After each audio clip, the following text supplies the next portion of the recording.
This is the J08, also known as Jeremy J. Guillory. Um, Obviously, the audio of this portion may be a little bit muffled because it's using the camera mic versus the regular mic. But anyway, I'm in the process, as of recording this, I'm in the process of editing out the video that you're about to see, and there's a lot of lag.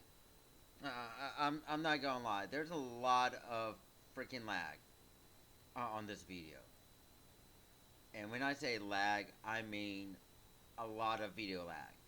The audio seems fine,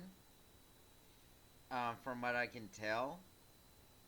I mean, I'm able to listen to it and focus on it, but the video of what I'm having to deal with is complete garbage. I mean, complete and utter garbage because of all the lag. I mean, you've seen some of these videos on my page before, and this is just as bad as some of those. Um, so, needless to say, I'm having to work a lot harder on this, and I'm debating on whether or not to add any of the images to help fix the lagging issue, just to make up for it.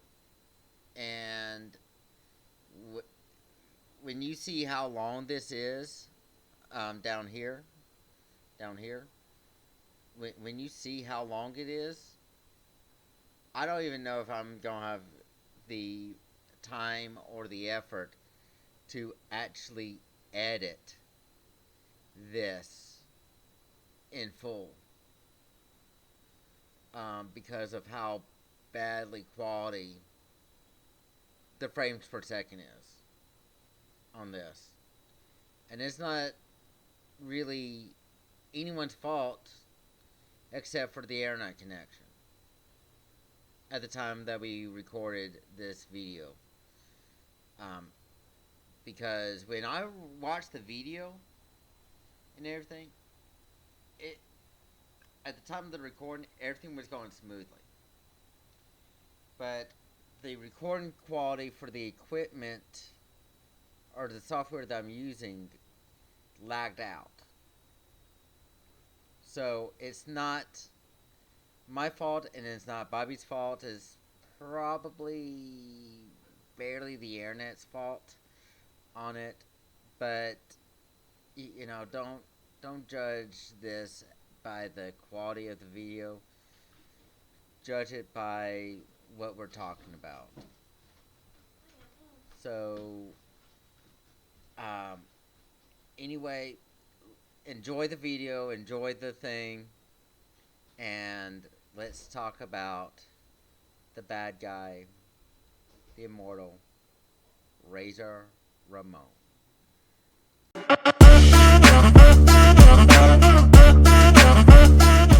Five, Let's just four, three, let's just go through two, one. This is the Jazz 08, also known as Jeremy J. Guillory here. We got Bobby Nose. Bobby Nose, Today, Chico, we are going to be talking about the legendary, the immortal Reza Ramon. Razor Ramon. Yeah, I forgot to bring my toothpick, man. One of the greatest of all time, dude. We're gonna be talking about Scott Hall. Hey, where'd you go, man? Where'd you go? You let me. Oh, you went to go get a toothpick. Yeah. Oh, okay. You beat me to the punch. Okay. Yeah. I bought these things. Oh, okay. Yeah.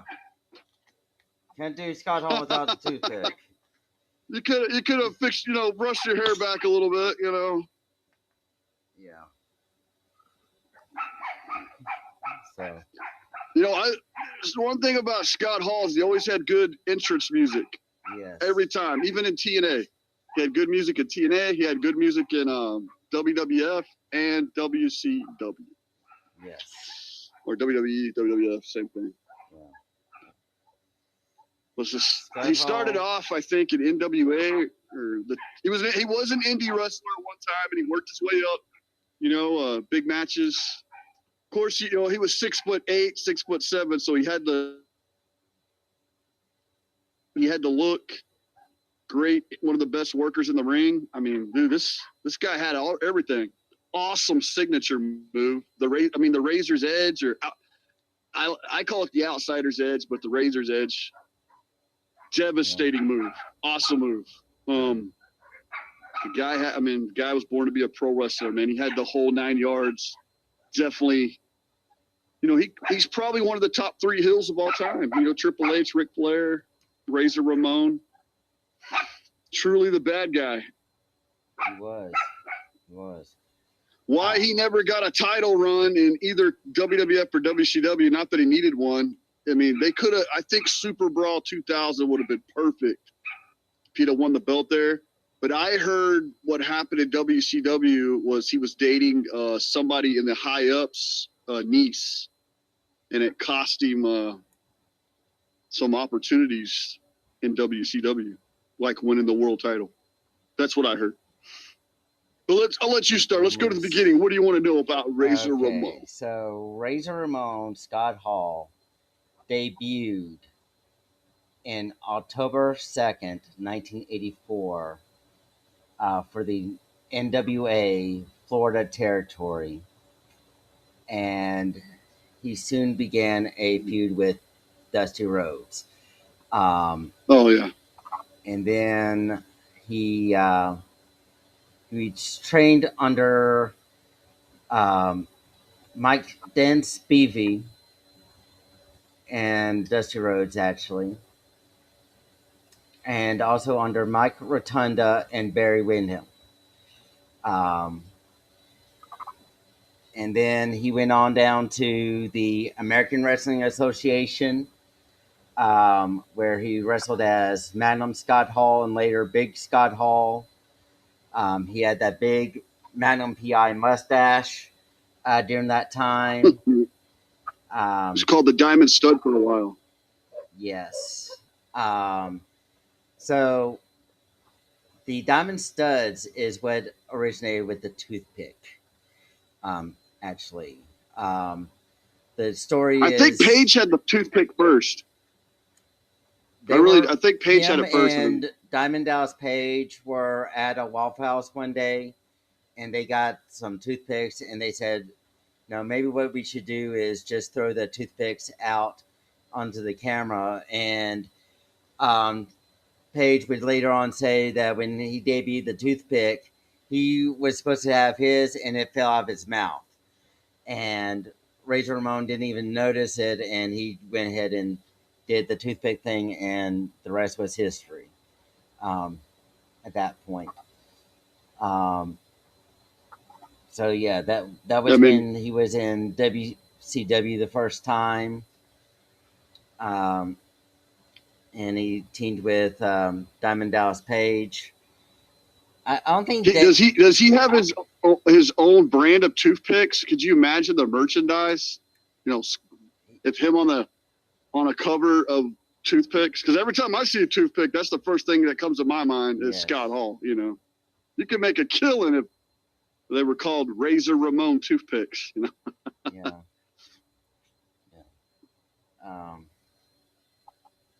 Yeah, and he later on, and their tag team was called the Diamond Mine, between him and Diamond Dallas Page. And then afterwards, great he went wrestling, down. both of them. Then later on, he went down to WWE, known as WWF at the time. Debuted as Razor Ramon. He based his character off of the 1983 film Scarface, and maintained a cocky and cold persona pretty much ever since, really. Yeah. I'd put him in the top. Man, it's hard to say. definitely one of the top 20 wrestlers of all time. Yes. Top 10, there's so many great wrestlers, and he is one of them. Yeah. He was somebody, I want to say that to me that Scott Hall was somebody that always thought about other people. Like, he put so many people over. He thought everybody deserved a fair chance, even though his gimmick didn't seem like that, man. He put so many people over that may had never got a big match. You know, Goldberg, you know, 1, 2, 3 kid. It was just Definitely. Jericho. There's so many people that he gave, you know, he thought about other people. I don't think he was too selfish. He helped get the contracts for, you know, a lot of people give him a rep for playing politics in the back, but his politics benefited a lot of people that may had never got a shot if it wasn't for Razor Ramon. You know, because if he was playing politics like they claim, he could have been way worse. I mean, he could have buried and never put nobody over. You know what I mean? Because there's just a lot of opportunities. Though I did hear he didn't want to put Goldust over at WrestleMania 12. I did hear that. Yeah. So, May 17th, 1993, I believe,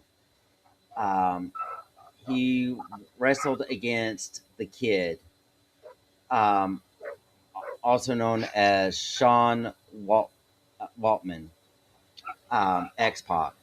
X-Pac, Yes. same guy. Yeah. Six-Pac. Remember when he was Six-Pac? Yeah. And he suffered a very upset loss in like what 3 seconds or so. It's a famous, probably the biggest, most famous upset of all time. Yes. Do you think that was his call, or do you think that was just a botched move? Definitely Razor's call. Razor's He call. wanted to put him over, one of his guys. Yeah. Definitely Razor. Yeah. And then he later on, oh boy, lost your video.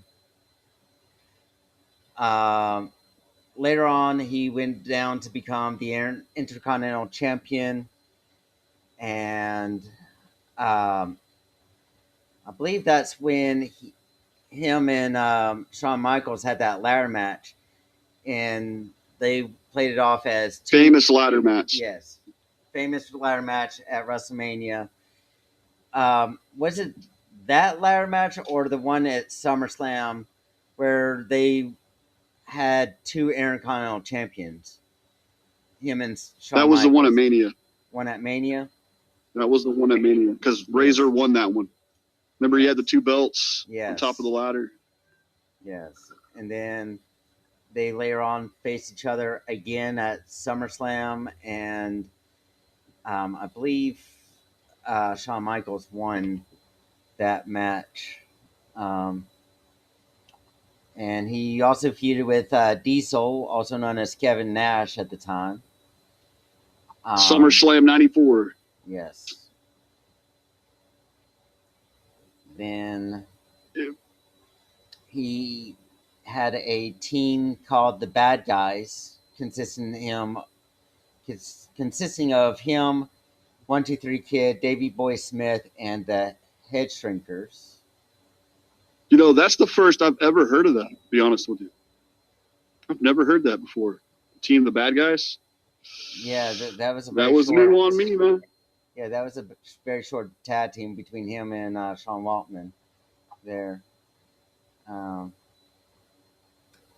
Looks like, yeah, that was what he called his Survivor Series team, actually. Well, let's go back to his debut, dude. He had a big build up for his debut, and I think his debut pay-per-view match was Survival Series 92, where he tagged up with the Nature Boy Ric Flair against what was supposed to be Randy Savage and the Ultimate Warrior, but it ended up being Randy Savage and Mr. Perfect.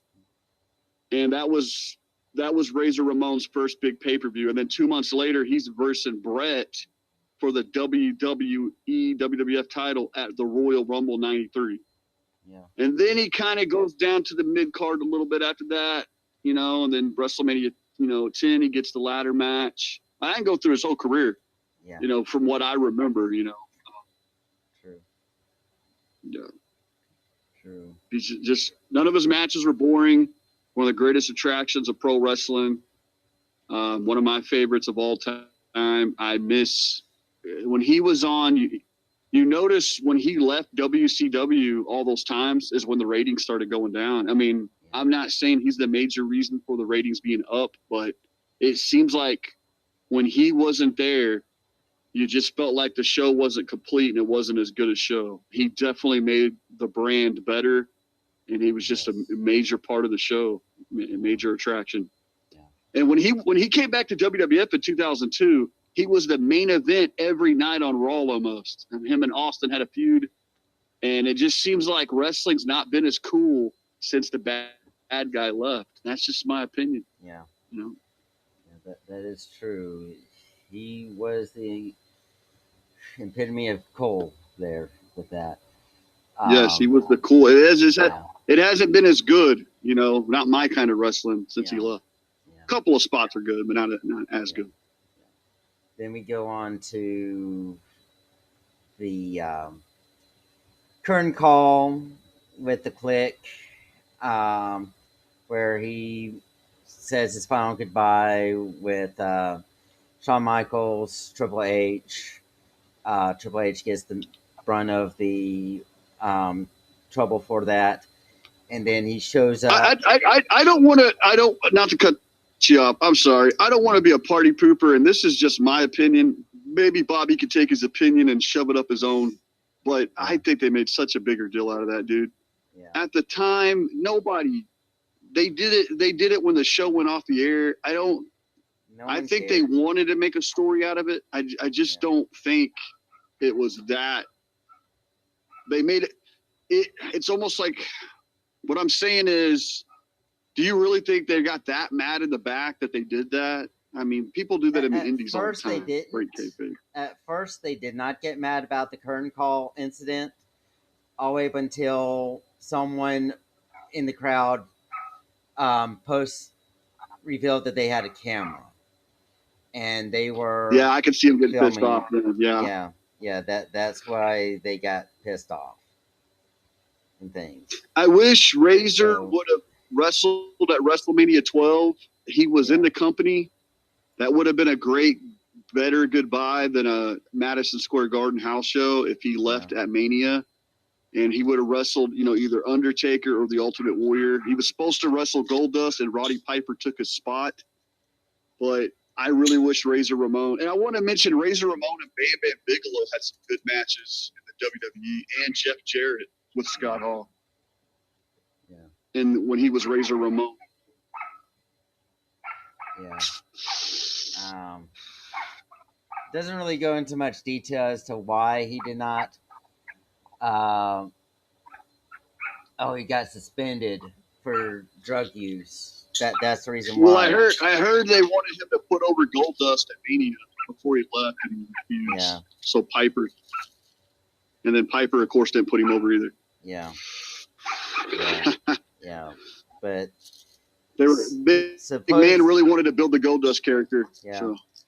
Supposedly, the reason why he did not face Goldust at WrestleMania is because he violated the drug policy at that time. So he got suspended for 6 weeks, and that's what led to the curtain call incident and him going to WCW. Now, do you remember WCW? Do you remember his debut for WCW? Oh, yeah, dude. What an exciting night. And yes, I was watching it live as a kid. Yes. And wrestling changed. That was the day wrestling changed. They say it was when Hogan turned heel. No. When Razor Ramon went to WCW, wrestling changed, and it's never been the same since. Yeah. Now, when I say the debut, I mean the day that him and Scott Hall just came out from the crowd and interrupted Eric Bischoff. Yeah, well, Razor Ramon came out first for like a week or two, and then Diesel debuted almost a month later, about a couple weeks later. Yeah. And Yeah. People were talking about it at school. It was a big deal. It was, and everybody. It was weird because everybody started getting cable in my town. Before you Yeah. couldn't really get cable. So Yeah. at school in junior high, everyone, oh, did you see Razor and Diesel? I only knew Hogan and Savage. I was all a Hogan guy back then, but Yeah. everyone was into Razor and Diesel. And Hall and Nash, if you pay attention, they was so entertaining. They didn't really do too many wrestling matches. It wasn't about wrestling matches. They just sold the show. The matches were already sold before they ever happened. Yeah. They wrestled Harlem Heat. To me, the Outsiders are the most entertaining tag team of all time. They weren't really technical wrestlers in the tag team, but they just had good chemistry together, and they're my favorite tag team of all time. And they'll be going to the Hall of Fame really soon as the Outsiders. Yes. They could have been their own brand. Yeah. Yeah. So, yeah, when we saw them debut and come out, me and my brother were just sitting there like, well, what's going on here? Why are these guys from WWE invading WCW? What's actually going on? And then, WCW. yeah, then at Bash at the Beach came the infamous 3-man tag team match between the Outsiders and then again Sting, Lex Luger, and Randy Savage. And I gotta mention, when you're a kid and you hear Macho Man, Randy Savage had been around for years. Yes. But these little kids probably said Nacho Man. I think Razor Ramon was like the first guy to say it on TV. Yeah. He called Randy Savage Nacho Man. Yeah. But everybody wanted to say that for like 10 years. Yeah. But Razor Ramon said, and the Nacho Man. Yeah. I don't remember who played the Nacho Man in those vignettes, but it may have been Scott Hall. Really? Yeah. I know Shawn Michaels played Hulk Hogan in those. A lot of people's done Hulk Hogan. Yeah. Yeah, I just can't remember who did Nacho Man in that. Let's see. Then it's a shame that he wasn't world champ because he could have been so much even bigger. He had so much to offer to the company. Man, I mean, we could go on and on and on and on. He's one of the greatest of all time. No doubt about it. He was never the world champion in WWF or WCW. And when the company was starting to go down in ratings, he could have saved WCW if he'd have put the belt on him. Yeah. His championship accomplishments in WCW was a one-time World Television Champion, 2-time United States Champion, 7 times Tag Team Champion with Kevin Nash and the Giant, and winner of the World War III '97. Yeah, and it's weird about World War III because he never was in a Royal Rumble. Yeah. Now, the fake Razor Ramon was, but Razor Ramon was never in the Royal Rumble, but he did win the 60-man, the WCW version of the Royal Rumble Battle Royal in WCW. Yeah.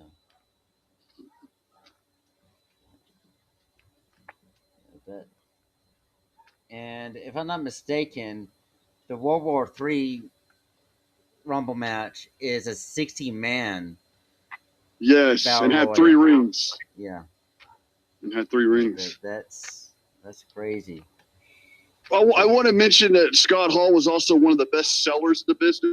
It's like when he got hit with a move, he made his opponent look better. And if you can make your opponent look better, like help them out in their gimmick, that makes your 10 wrestler. I don't know how else to explain that. He always made his opponent look good. He made himself look good. He always sold. He is the ideal wrestler. He had a couple of problems, domestically and in the back, but when it comes to what they want you to be, he is like up there, dude. That makes him one of the top 5 of all time. Yeah. If it was only based on the wrestling ring, Yeah. So he always made his opponent look great. yeah. So I'm not going to share the GIF image due to copyrights, but there is a moment where between him and Stone Cold Steve Austin where he gets stunned by him and he sells it almost better than The Rock would. I'd say it was better than The Rock, but if you did that in the Indies, they would call that lazy because he doesn't hit his knees. Yeah. Him nor Kevin Nash would go to their knees when they took the stunner. And maybe they had knee problems. I don't know, but I noticed that even Nash didn't sell to his knees when he took the stunner. Yeah. So it looks awesome on TV, but I know in the Indies that would just give somebody in the back to say that you're being lazy and not selling the move all the way. But the way Scott Hall did it was awesome. Yeah. And that was a great match. And, originally they were going to put Razor Ramon over. McMahon wanted Scott Hall to win that and the NWO take Austin out because the future Austin Goldberg match. Diesel beat Goldberg, or Kevin Nash beat Goldberg in WCW. So McMahon wanted Scott Hall to go over Stone Cold at Mania. And I get that, from a booking point of view, but Austin wasn't having it. And plus, I don't think the fans would have liked. It would have been a great victory for Razor Ramon. Would have been awesome, to beat Steve Austin at Mania. Yeah. But I think it went down the way it was supposed to. I don't think I would have booked that match as much as I'm a big fan of Razor Ramon and Austin. I just think at Mania they should have been like in a tag match for the outsiders, or have Scott Hall face the Undertaker. I honestly, if I would have, I wouldn't, as a fan and as McMahon, I would not have booked that match at WrestleMania 18 because it was too big of a, well, obviously Austin's going to win. I just don't, it would have made more sense to have Diesel, or Austin and Hogan and have Scott Hall face The Rock. That would have made way more sense to me if I was the booker, but I'm not the booker. So that's just smart. Going back to the NWO and WCW, there was a time where they did do a split with NWO, the Wolfpack NWO version and the Hollywood version. Kevin Nash went down to the Wolfpack, and Scott Hall remained with the classic NWO, and they had a feud. Go ahead. Sorry, I just wanted to mention something.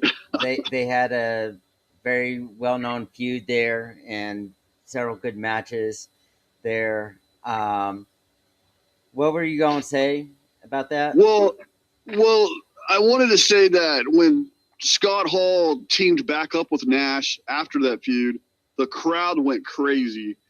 It would have easily rivaled The Rock and Austin if the Wolfpack, if WCW would have kept the Wolfpack with Kevin Nash and Scott Hall together. It was so popular at school. People were wearing the shirts, and the crowd popped when Scott Hall came out with Nash. And then they went right back and joined, Hogan, the black and white, and the fans just got so mad they quit watching WCW after about a month or two after that.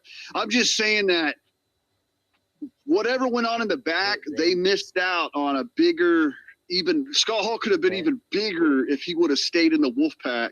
The popularity they would have had would have rivaled The Rock and Austin. If you really look into it, go back and watch the Finger Poke of Doom night. Scott Hall comes out, joins Nash. The crowd goes crazy.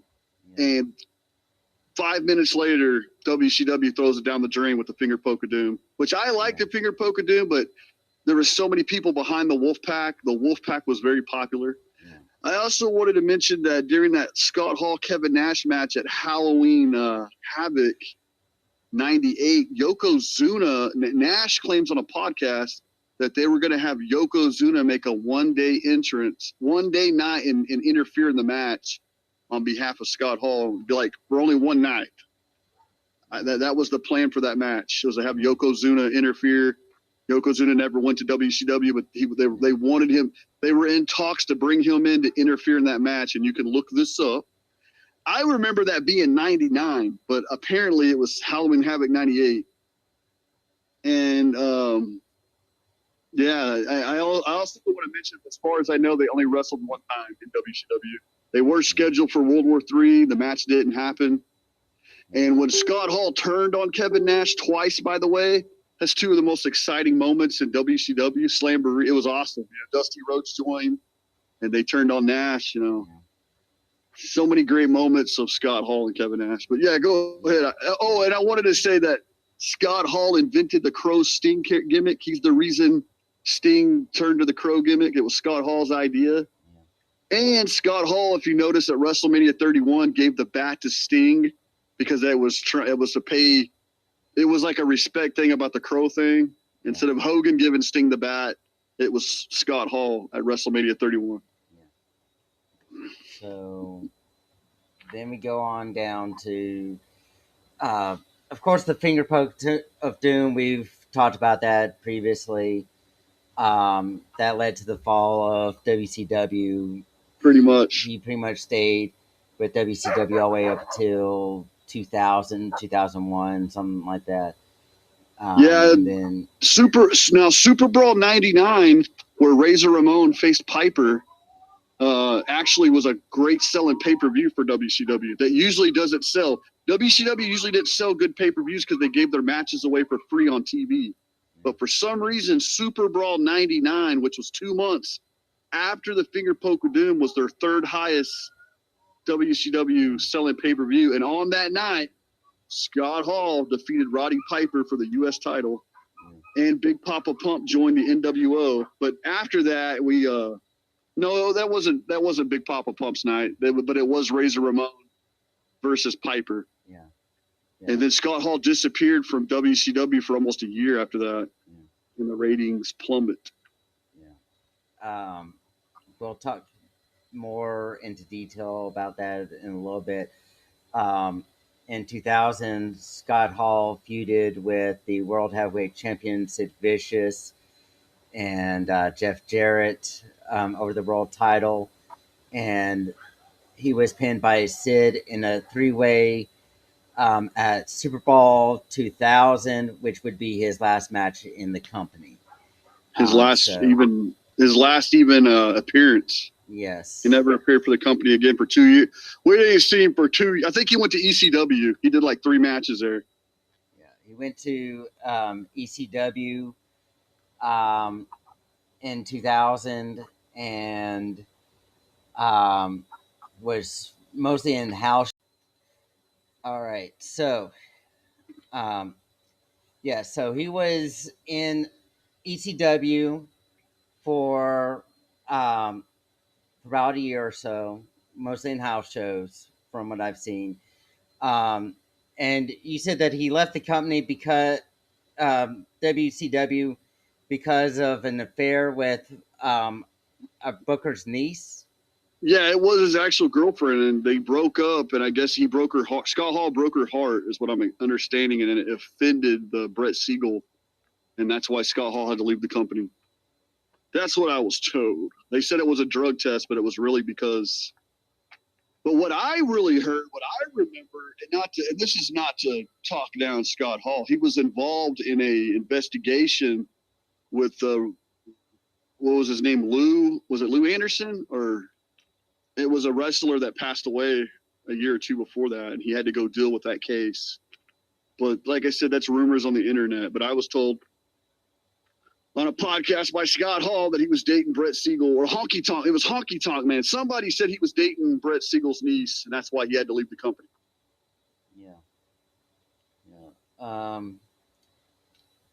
So he was married to Dana Lee Borrego in 1999.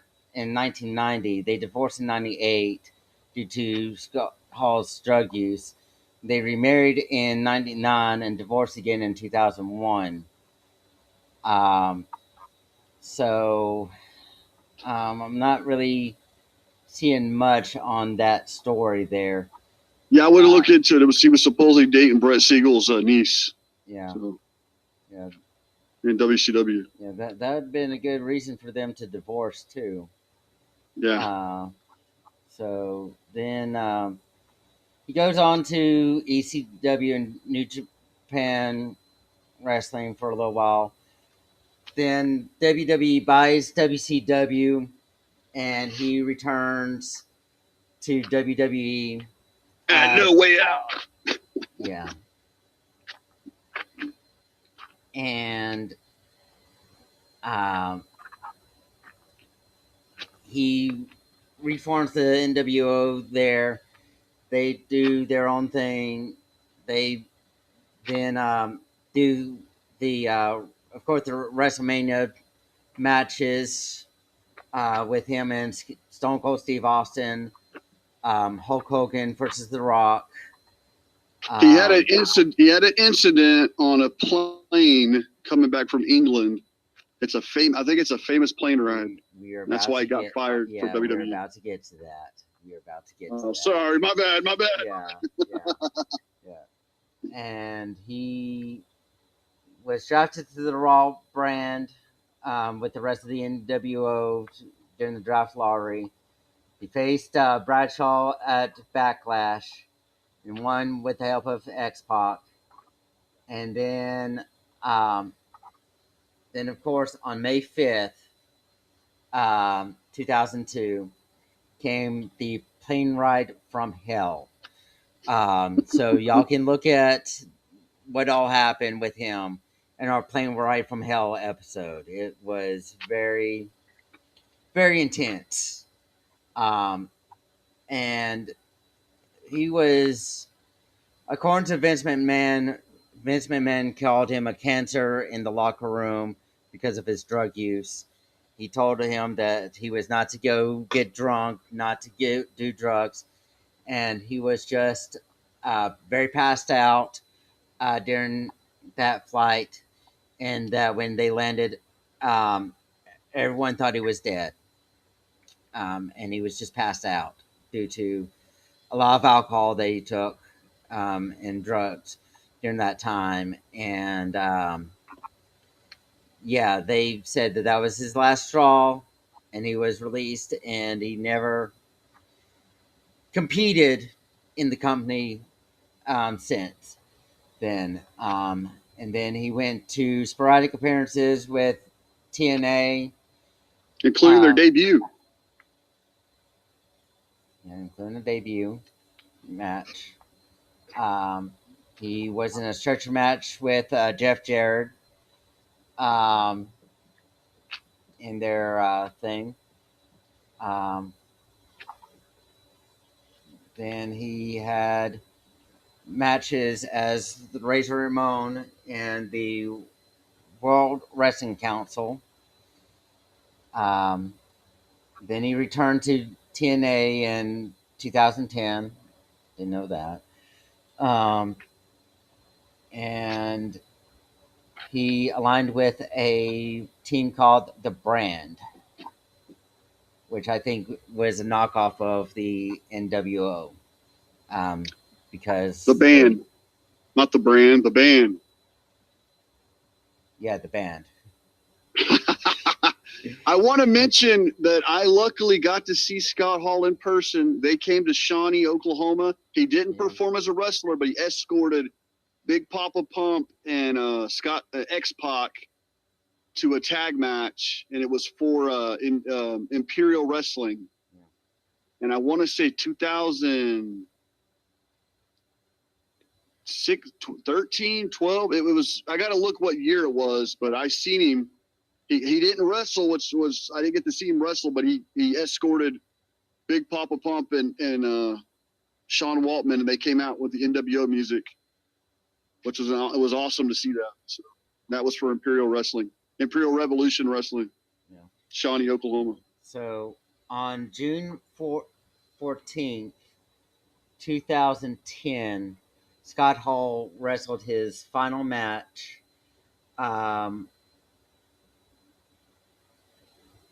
Hold on.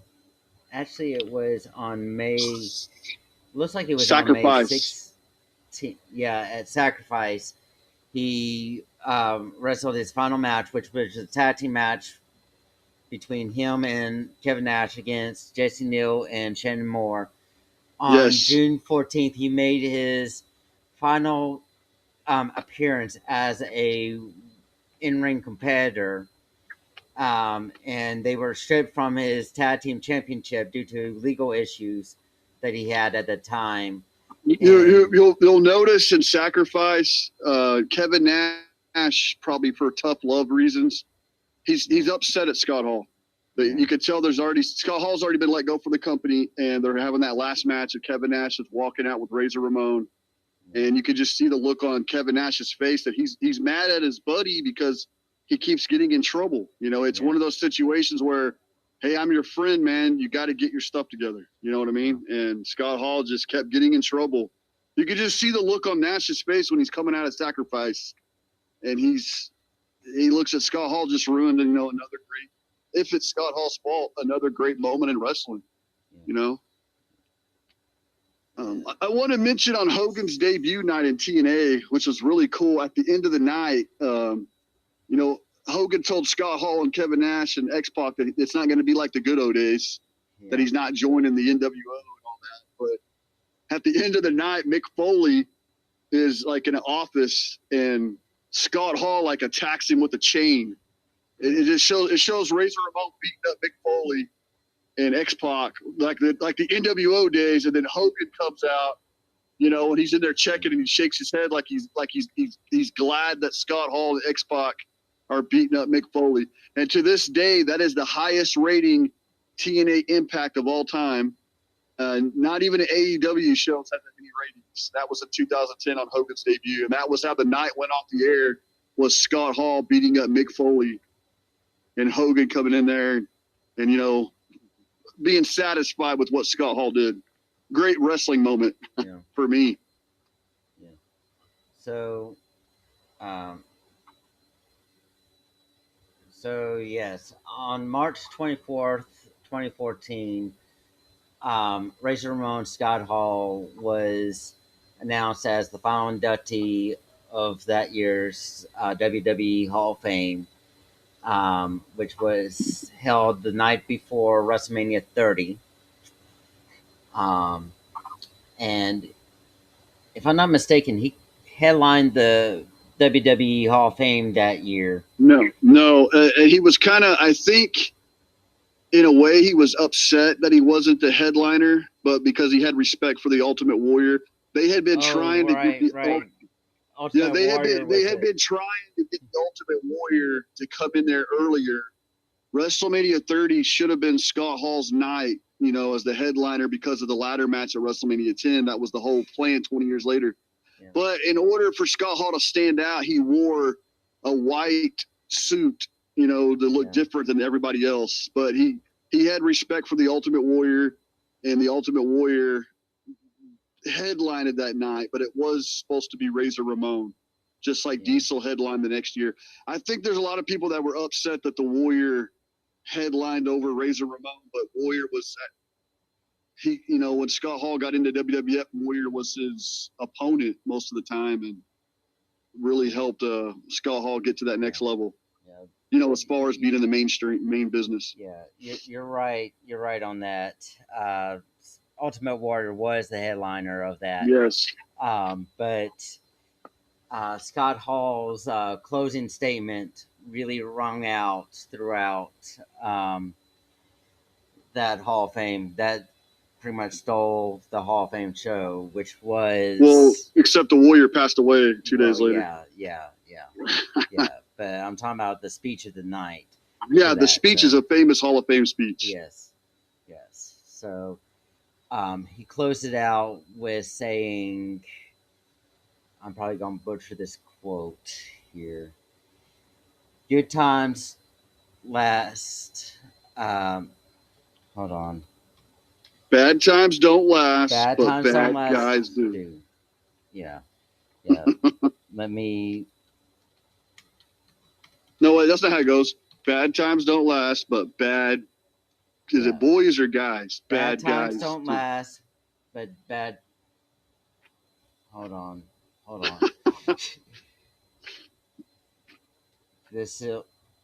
I'm pretty sure this is gonna get a copyright flag, but I'm just going to play this. In my lifetime, I've learned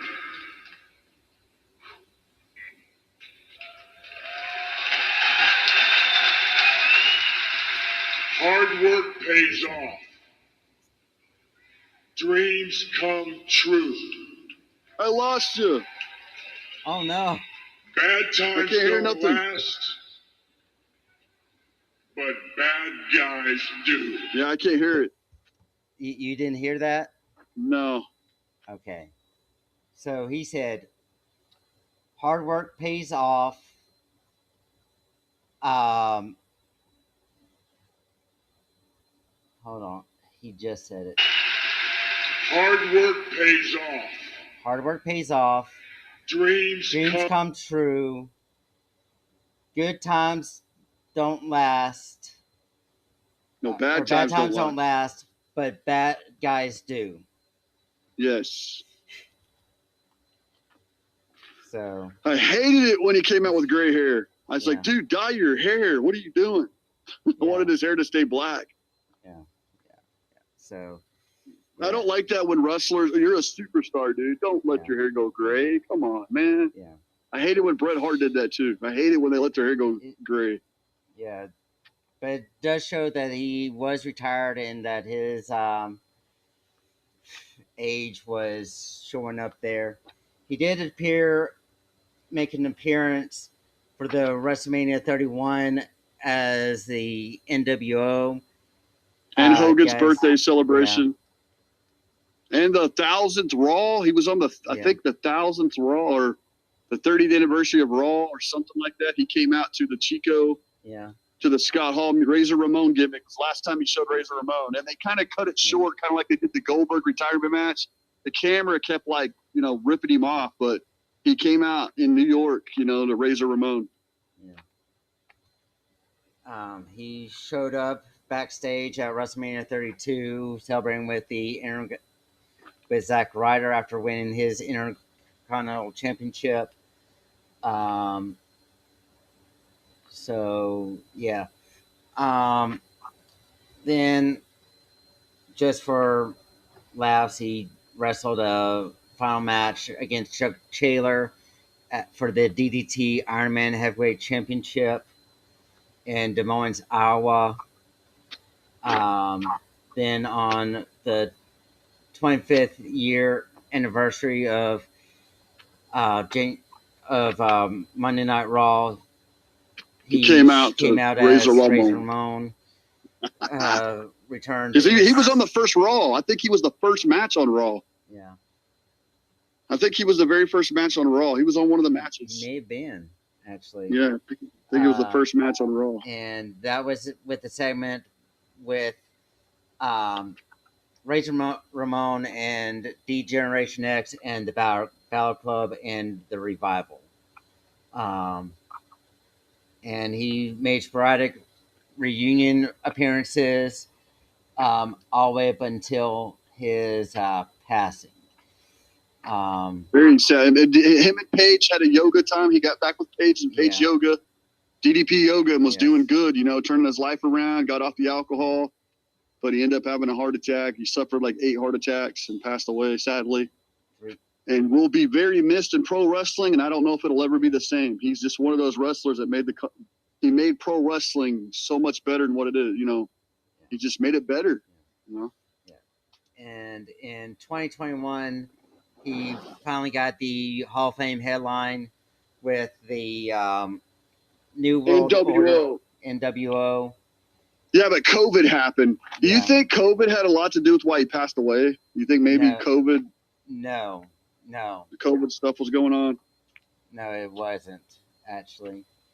But yeah, that's what delayed his Hall of Fame was the COVID. He did headline it the next year under the 2020 class. And then about a year later, he I'm trying to figure out how to say this respectfully on exactly what happened, because of what all Nash has said about it.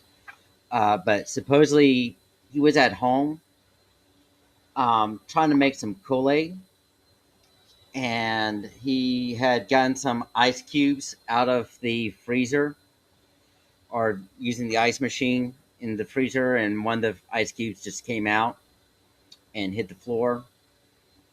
And he slept and broke his hip on it. And they took him to the hospital, and he had to get hip replacement surgery, and he suffered a blood clot from the hip replacement, which resulted in 3 heart attacks on March 12th, 2022, which ultimately was put on life support, and his family took him off of it on March 14th, 2022, and he sadly Man. passed away. Um, so,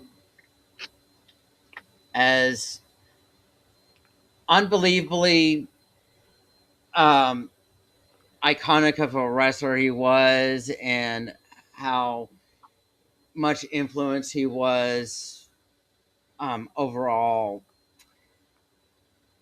I just cannot believe that an ice cube led to his passing. Um, basically, um, I just don't know what to say about that. Um, some could argue that his drug use in the past could have also caused the blood clots, but uh, as an athletic trainer and guys with medical fields and as many surgeries as I've had um, previously, blood clots are a bitch. Yeah, Uh, I want to say, and I don't know it all, but from what I've learned about the medical industry, yeah, they don't go by gut. They have something they have to follow, yeah, and they get so many patients. Even though Scott Hall is probably a standout patient, yeah, that after like the first year of being a doctor, man, you're just, we could go on to this forever. You're like, oh, it's just another day of someone passing away. And they follow a standard, and they give what they call educated guess. yeah, And you got to think about that. When they give an educated guess, it's based on legal factors. They don't want to get sued by the family. You know, they have to follow protocol. So when they told the family, hey, he may not make it, you can pull the plug, that is still based off an educated guess, because only God, in my opinion, decides when someone passes away. But yeah, that's just my opinion. You know, I'm not yeah, saying I know what I'm talking about, but, you know, it's kind of odd, you know, based off the things I studied, that it was 20 years after he made his NWO return in WWF, you know, yeah, 2022. It's just weird how history repeats like that, kind of like a yeah, big moment. yeah. I wish he was still here, you know, and we could have We got some more moments that are, you know, yeah, from the NWO, you yeah, know. yeah. He definitely should have still been here today. Um, Definitely. undoubtedly, his best friend throughout wrestling had to have been Kevin Nash. Um, Yes. And Nash yes, lost his son and Scott Hall in the same year, I believe. yeah, yeah, and that was just really tragic on there. And I was a fan of Scott Hall too during that Yeah. time. Yeah, a lot of Uh, people that were really close to Scott Hall in the business and in the yeah, wrestling world, he's one of those names that's really, really missed. And you really got to be careful what you say about him, because you could yeah, piss off a lot of wrestlers. yeah, yeah, You know, yeah. he's one of those people held in a high, what do you call it? High standard. So Yes, yes. you say the So wrong thing, you know, you're going to have yeah, I people mean, acting, you know. yeah, but you, when it comes to Scott Hall, you have to look past all of his previous controversies, because Scott Hall had struggles and issues there, but man, when he was in the ring, he was just on point. So It's just odd that TNA, ECW, WWF, WC, nobody put the belt on him. yeah, And I guess it was because of all this stuff he did backstage. They were afraid he would leave the company with the belt. I think it was all the legal issues and all the backstage stuff. Because if you'd have made him the champion at Super Brawl 2000, that could have really turned the ratings a little bit. Even if, Ben Wall had just left a month before with the belt. I mean, why couldn't Scott Hall have a moment like that? Yeah. Before he left, have a championship match. Yeah. So another thing, dream matches. Oh, yeah. So, what do you think would have been the biggest dream match for Scott Hall? Well, his dream, I'm not sure. But he got to wrestle everybody. He wrestled The Rock. He wrestled Goldberg. He wrestled Austin. He wrestled, Goldberg. He did everything in the business. I wish we could have got an Undertaker, Razor Ramon during the streak. That would have been kind of cool, give him a shot at the streak. But as far as I'm concerned, Scott Hall wrestled everybody you could think of. I don't. If there's a dream match, it's just any match with Scott Hall in it. Today you could have had him and CM Punk. That would have been kind of interesting, or him and Seth Rollins. That the chemistry.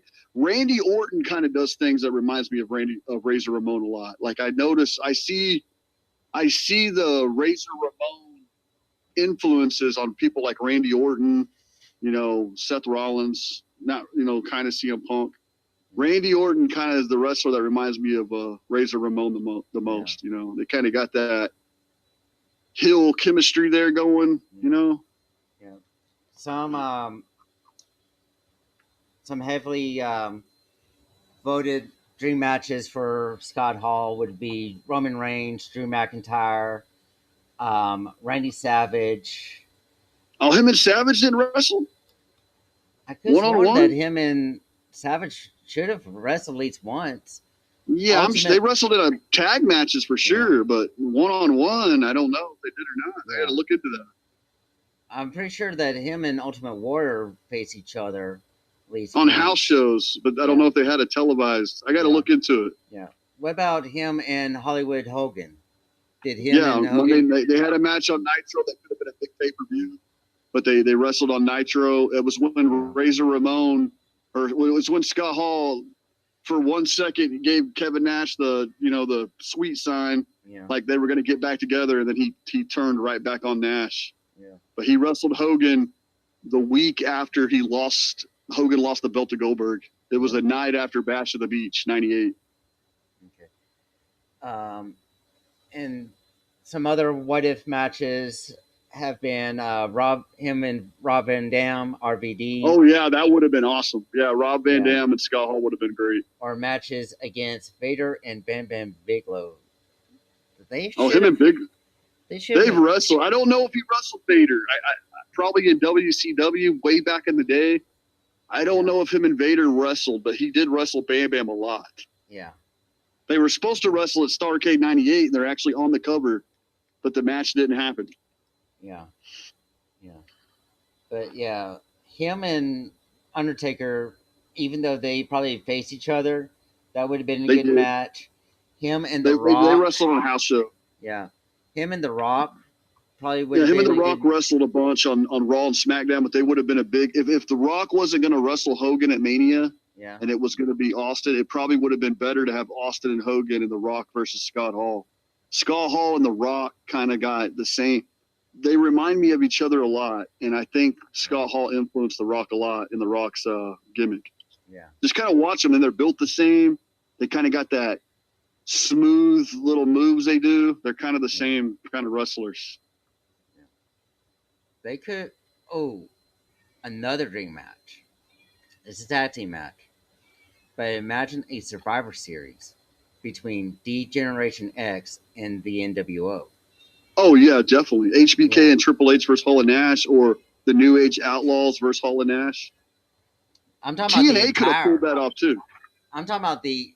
This was a big missed opportunity for WWE as a whole when they had them all together. Yeah, I don't know why they didn't do. I hate when you think they're going to do that and they don't. They Yeah. brought in Shawn Michaels to join the NWO. Well, Scott Hall left. They probably would have done that if Scott Hall didn't have the plane ride from hell. Yeah. But they brought in Shawn Michaels. He replaced Scott Hall in the NWO in 2002. But then he ends up facing Triple H. But they could have done Shawn Michaels and Triple H versus Hall and Nash at SummerSlam 2002, and that would have been awesome. Or have the entire Undertaker and NWO. Kane. Think about Hogan, Nash, Hall, and two other classic NWO members against Triple H, Shawn Michaels, and the New Age Outlaws in a Survivor Series. Or China, or have China in the match. China, Yeah. Shawn Michaels and Triple H versus Hogan, Hall, and Nash. That would have sold. That would have been awesome. Yeah. But in that feud, since X-Pac has been in both factions, Oh yeah, who would he have joined in that? I think he was bigger member in DX, so I think he would have turned on the NWO and lined with the, because when he was in the NWO, he was one of the lower card members, but when he was in DX, he was one of the major guys. So I think he would have. But then again, I don't know, because X-Pac took Shawn Michaels' spot, so it would have. But definitely X-Pac, because he was in both stables, could have been the guy that cost either side the match. Yeah. But when they did the Sting and Triple H match, X-Pac was with DX, so I think he would have been with DX. Yeah. And did Scott Hall and Triple H ever face each other 1-on-1? It would have been on Raw, or way back in the day, or house shows. They did work, but it's really interesting because when Razor Ramon came back to WWE, that never shows Triple H and Razor Ramon on the same. It shows Triple H and Nash, Triple H and Hogan, but it never shows Triple H and Razor Ramon when Razor Ramon came back to WWF in 2002, because I wanted to see that match. I thought that would have been interesting. I think there was something going on there. They were friends, but you never hear Triple H say a whole lot of good things about Razor Ramon like he does Nash and Michaels. Yeah. It's almost like there's something that they're not telling us that happened in the back. I don't know, but tonight. Sorry. So yes, try to find the matches. You don't really hear much about from Triple H concerning Scott Hall. I think he's done a few good interviews, remembering about Scott Hall and things. He was at. You don't hear about them being friends too much like you do about Nash and Triple H, or Nash and Michaels. Yeah. So I don't know if that was something personal, or the fact that Scott Hall's not around anymore, or if something was going on with him to where he doesn't want to talk about things like his drug use or something. There's maybe Razor dated Stephanie or China. We don't know about it. We got to look into it. We don't know. Well, because remember, X-Pac got with China years later, so. Yeah. And X-Pac is really the least mentioned member out of the clique, out of all of them. I think he got with China, and I think there was some kind of beef there. I don't know. I know Scott Hall and X-Pac were really good friends. Yeah. There's definitely a mystery there that somebody's not telling us about Triple H and Razor Ramon. But they were all together at the NWO and DX when Scott Hall got in the Hall of Fame. And when Shawn Michaels was in the Hall of Fame, I believe they were all together. And you see Scott Hall and Triple H there as the clique, Yeah. I mean, I'm pretty sure that they were really good friends, but they're not the best of friends. Yeah, I think there was something there that kept them from being. I mean, the ones that held the glue together had been like Kevin Nash and Shawn Michaels on that, or probably even Shawn Waltman. Well, I know that So Kevin Nash is really good friends with Stone Cold in real yeah, life, and you can yeah, tell that in the Rumble when Austin debuted as the ringmaster. yeah. Diesel kind of like looks over Austin in the match. We just don't really know. I mean, there's kayfabe and there's real wrestling. I believe Triple H and Razor Ramon were friends, but you don't hear Razor Ramon talk about Triple H a whole lot either in his interviews and stuff. He doesn't mention it a whole lot. No, it doesn't. So there's definitely something there that doesn't make sense. Yeah, I bet they got into it in the back or something. I don't know. I don't know. There's got to be something, some kind of beef there. Yeah, yeah. Anyway, next weekend is going to be today's the March 8th as of the recording. This is probably going to be posted up a little bit later, probably sometime on Wednesday or so. But the 14th, March 14th, is an anniversary of his passing.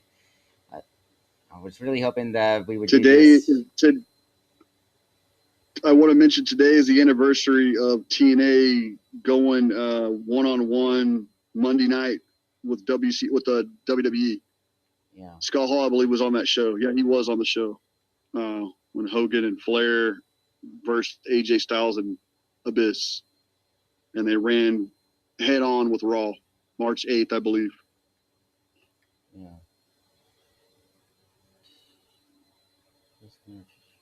So it's a historic night. Yeah. Yeah. Let's see. Yeah. So next week, since it's coming up on WrestleMania, there have been several WrestleMania matches that have been planned out, but were changed at the very last minute. I think we saw something similar to that this past Friday on SmackDown, where it was originally slated off to be Randy Orton versus Drew McIntyre, and Cody wins the belt. I'm not going to say that should count because they already planned that match out. Yeah, I think it was already planned to be Randy Orton and Cody Rhodes. Yeah. I think it was just they waited to do it on SmackDown. Yeah. It's just one of those crazy things there. But I just don't know how I'm supposed to feel about Randy Orton versus Cody Rhodes. A lot of history there. Yeah, there's a lot of history there. But the problem is that we've seen this match about 3 times in the last year. And I think, well, not to cut you off, but what I think it is Cody Rhodes, since he's been back, he's worked everybody. Yeah. And him and Randy Orton's not had a big blowout at a pay-per-view, and I think this will be Randy Orton's last match. It might be. I think he's leaving the company after this. Or he could retire. I think this will be his last match, and he's going out with a bang with Cody, or he's going to win the belt. But I don't see Randy winning the belt. I think this is Cody's payback. We don't want to break kayfabe for losing to John Cena last year at Mania. So, and they don't have a lot of star power, and this is one match they can put together that fans will kind of know that there's chemistry there. I want to be honest with you. WrestleMania 42 looks kind of weak. It doesn't seem to be a real. They're going to have to do something, either bring in Austin or something, because Hogan's passed away. The Rock's not going to be there. John Cena's probably going to be there as like an attraction, but not a match. So they got to do something. They're moving on with the times, and I just think this was something they thought they could put there's a lot of history with Randy Orton and Cody Rhodes, and the match makes sense. It's a match that makes sense, so I agree with the match. Yeah. So, yeah, you can do that. Um, yeah, that's probably going to be a bigger match than Randy Orton versus Drew McIntyre. Oh yeah, definitely. Yeah, it Yeah, just doesn't make sense. But it might be Cody. Both wrestlers have already done so much in the company. The only thing I can see that they can do is Cody turn heel. yeah. I think Cody turns heel here. He might turn heel earlier than that. So Yeah, I think that's what it is. He's going to turn heel. yeah, So yeah, I'm more excited about Roman Reigns and CM Punk. yeah. That's going to be probably the best match of the night. And that might be CM Punk's last match for a while, too. I see Punk and Orton leaving. I don't know. I can't really predict that far ahead. Well, that's there. just from my opinion. Yeah, yeah. And then we get a few years ago we were supposed to have Roman Reigns versus The Rock, and that didn't It's happen. like it's like the Austin Hogan thing. Yeah, Because when a match may not be good for the company, which you might get Roman Reigns and The Rock next year, but I think The Rock's pretty much. If The Rock wrestles next year at 43, it will be his last match. It was the last big match. But I think The Rock's done, and I think they're going to have to bring back a headliner. yeah. You might get a Shawn Michaels match this year at WrestleMania 42. Like, remember when The Rock came back for like one night? Yeah. And he wrestled one of the Wyatt family members? You might get something like that from Shawn Michaels this year. Yeah. They're gonna have to do something to pull Mania off because there's not a lot of star power at this Mania. From my point of view, the guys I watch are getting older, but they need to pull something off. Yeah. Something big. Yeah, because the company just does not look like it's doing good nowadays. Too many people leaving. Yeah. But yeah, we're going to be talking about that next week, and then I think the week after. Let's see. The next weekend is going to be the 28th. Let me check when WrestleMania is going to be this year.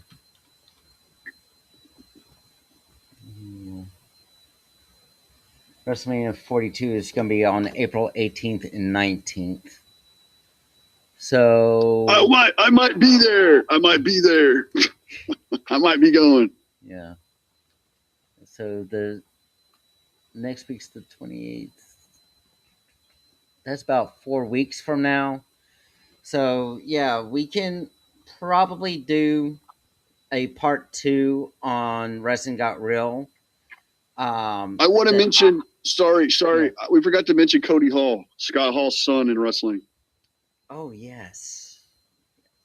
We didn't mention him, and we didn't mention the Bullet Club. Ain't Cody Hall in the Bullet Club or with AJ? Cody Hall was in the Bullet Club at one time. I don't know what Cody Hall is doing now. Supposedly he's retired. He was on an indie show in Arkansas. I would love to wrestle him. Yeah. So let me see if there's. Didn't mention Cody Hall. What's wrong with this man?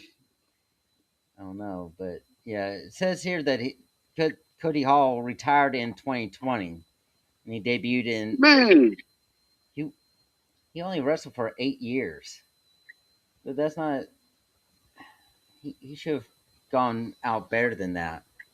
He was on a show in Arkansas. He wrestled one of my buddies, and then for whatever reason, he wasn't able to show up to the show.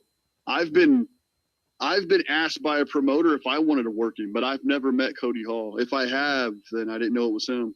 Yeah. So in the locker room. So in 2023, Kevin Nash gave an update about Cody Hall, saying that he had a broken neck and that it was career ending. So man, yeah.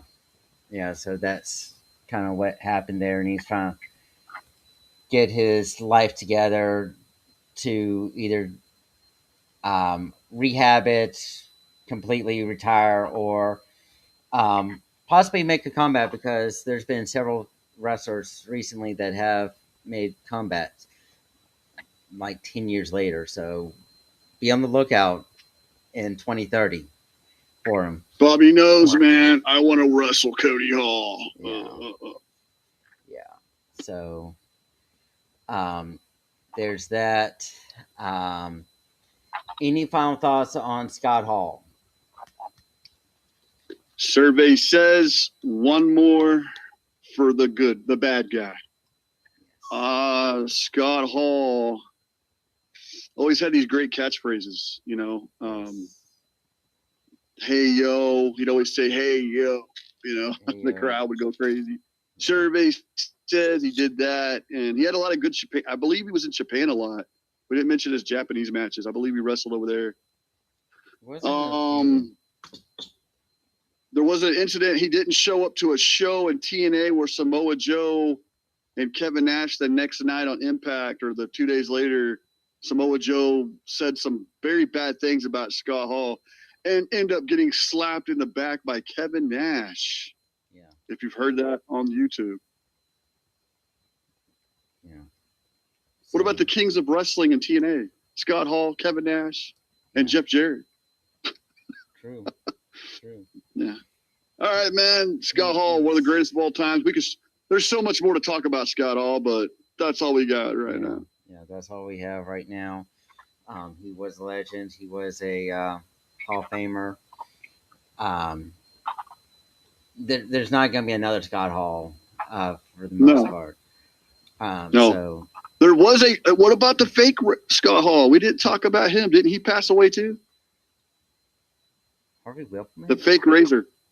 The fake Razor Ramon. I think he passed away as well. Let's see.